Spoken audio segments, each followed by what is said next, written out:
Los jueces de la Corte Suprema estuvieron cuestionando el día de hoy los aranceles globales del presidente Trump mientras comienzan los argumentos en un caso que podría debilitar su política económica más emblemática. Vamos con nuestros analistas de nueva cuenta para hablar a profundidad de ello.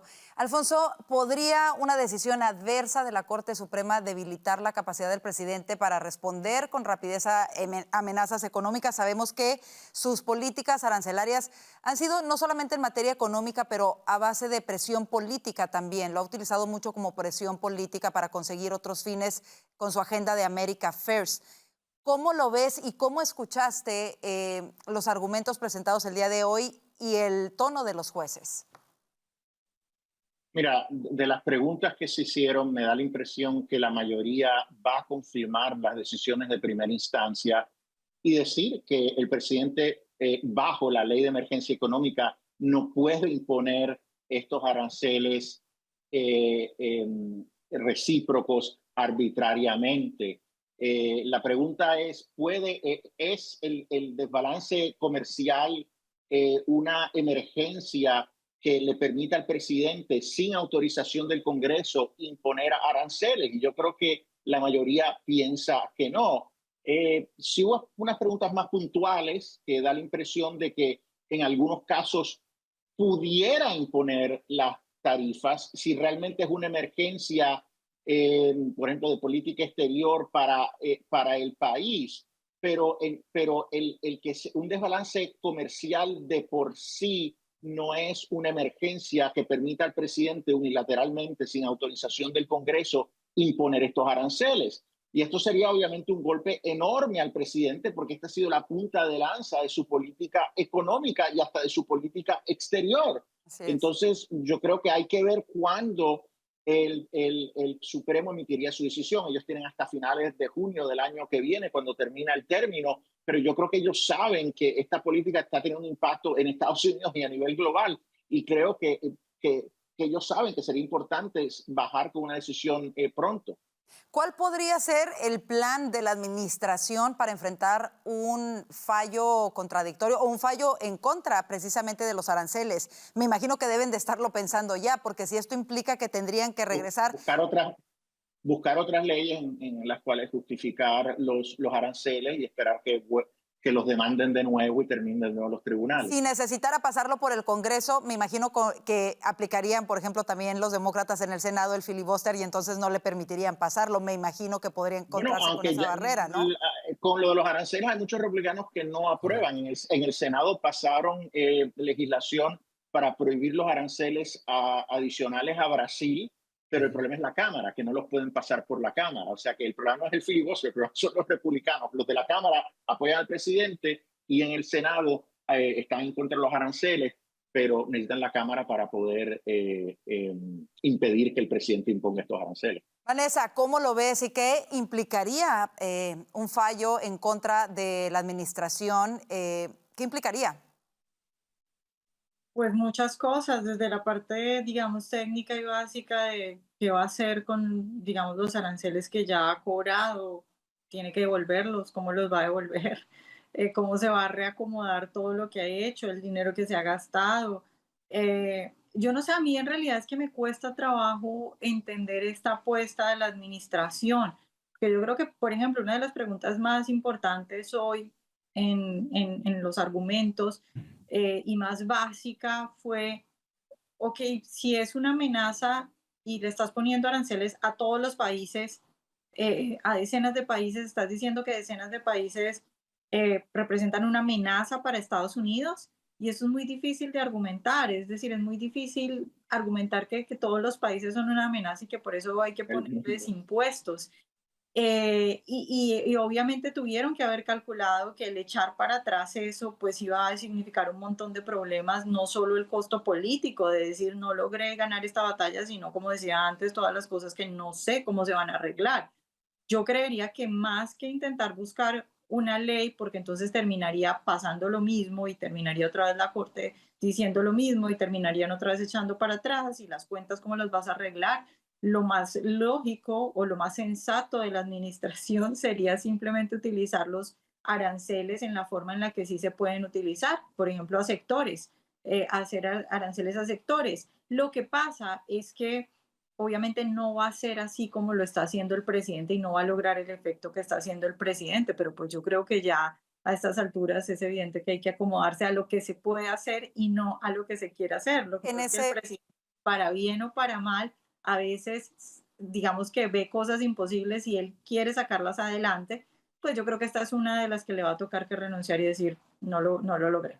bueno, en realidad el impacto sería devastador, creo yo, si el fallo es negativo en contra de la administración, devastador. No me imagino que tan preocupado puede estar su gabinete ahora mismo pensando en esta posibilidad. Pero hablando precisamente de si representa una amenaza para Estados Unidos o no, en el caso de China, a mí no me parece tan complicado demostrar que verdaderamente un déficit comercial tan importante como el que ha tenido Estados Unidos en la relación comercial con China represente una amenaza. Al menos en el caso de China me parece que es muy factible que se pueda probar. En general, ¿cómo lo ves, Franklin? Esa es exactamente la pregunta. De hecho, para ponerlo en lo más práctico posible para que las personas entiendan. Porque hablamos de la diferencia de si un país o no es una amenaza para los Estados Unidos y así también se justifica o no los aranceles. Por esta sencilla razón. Y de hecho se conversaba y se debatía en la audiencia y era gran parte de las preguntas y las preocupaciones de los jueces. ¿Es el arancel un impuesto o es una herramienta geopolítica? ¿O es un impuesto que se aplica como herramienta geopolítica? ¿Por qué se hace esa distinción o por qué es la pregunta? Porque bajo la Constitución de los Estados Unidos, tanto el artículo 1 como el artículo 2 nos explica las diferencias en las competencias entre el presidente, el Poder Ejecutivo y el Congreso. El Congreso tiene el poder de cartera, el poder de compra, el poder de imponer impuestos. Eso no le corresponde al presidente. Afortunadamente, imagínate cuántos impuestos hubiese avanzado Biden u Obama, más de lo que de hecho ya hicieron. Y el área geopolítica la maneja el Poder Ejecutivo, el presidente. Entonces, aquellos aranceles que no se puede justificar, que han sido impuestos o avanzados por una verdadera agenda de emergencia geopolítica, sino que realmente son un instrumento económico, pues eso ha de pasar por el Congreso, porque es la imposición, valga la redundancia, de un nuevo impuesto. Y ahí está la gran pregunta, ¿no? Y ahí es donde incluso yo ideológicamente tengo que ser completamente honesto, yo trazo una línea. Yo creo que el libre comercio es positivo. Sí, hay países que han tratado a Estados Unidos de manera terrible y se necesitan mejores tratos y a veces se necesita un empresario como Donald Trump que ponga a las personas sobre la mesa y mejore las condiciones y el juego para que sea mucho más justo. Pero también hay que marcar una diferencia. Imponerle aranceles a China por los motivos y las razones que las hay no es lo mismo a imponerle aranceles a la Unión Europea o imponerle aranceles a Japón y Claro. Corea del Sur. Hay diferencias, tienen que existir y también lo marca la Constitución. Y la Constitución lo hace así por una razón. Y la Constitución de los Estados Unidos es la mejor y le da esas competencias al Congreso porque ha de ir por su debido proceso y ha de Claro, existir esa división de poderes. claro, pues Y un último punto también, cabe preguntarse rápidamente también para irnos al otro tema, sí. a estas alturas de 8 meses de la administración Trump, si estos aranceles es lo que mantienen la inflación al nivel en que está y mantienen los precios altos. Es una pregunta económica que se puede hacer. Y bueno, a largo plazo la administración defiende que con estos aranceles se puede reducir también la deuda externa del país. Entonces, bueno, es difícil, es un tema bastante complicado, lo vamos a seguir reportando, por supuesto, pero vámonos rápidamente, antes de que se nos acabe el tiempo, a este tema de cierre de gobierno. Está en el día 36. El presidente Donald Trump le pidió hoy a los republicanos que eliminen la figura del filibuster, o lo que es lo mismo, la obstrucción parlamentaria en el Senado, advirtiendo que de no hacerlo su partido podría perder el control del Congreso y la Casa Blanca en los próximos 2 ciclos. Comienzo contigo, Alfonso. ¿Se debe eliminar el filibuster o no? ¿Argumentos a favor y en contra? No. No, porque mira, el filibuster ha sido el obstáculo para que terminemos en un caos político, ¿verdad? Que entre una administración un día y pasa una ley, al otro día entra otra administración y pasa una totalmente opuesta. Eso crearía mucha inestabilidad. Yo creo que el Senado fue creado para que fuera un cuerpo más deliberativo, es una regla interna que aprobaron los senadores para facilitar esa deliberación con más tiempo, más pausada. Yo creo que Además, el presidente quizás no está pensando en el futuro. Ahora sí, se pudieran pasar un sinnúmero de proyectos extraordinarios si acabamos con el filibuster. Pero imagínate si la Cámara y el Senado terminaran en manos de demócratas, con un presidente demócrata, las cosas que aprobarían, ¿verdad? Claro. O sea, se habla de, le darían la estadidad a Puerto Rico, al Distrito de Columbia, aumentarían el número de jueces, tendríamos como 20 jueces megaliberales, o sea, acabarían con la República, tan sencillo como eso.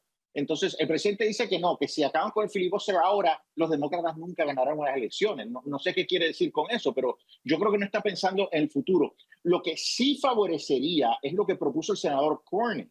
Recordemos que debido a estas diferencias, para mantener el gobierno corriendo y cierta funcionalidad, han ido limitando el filibuster.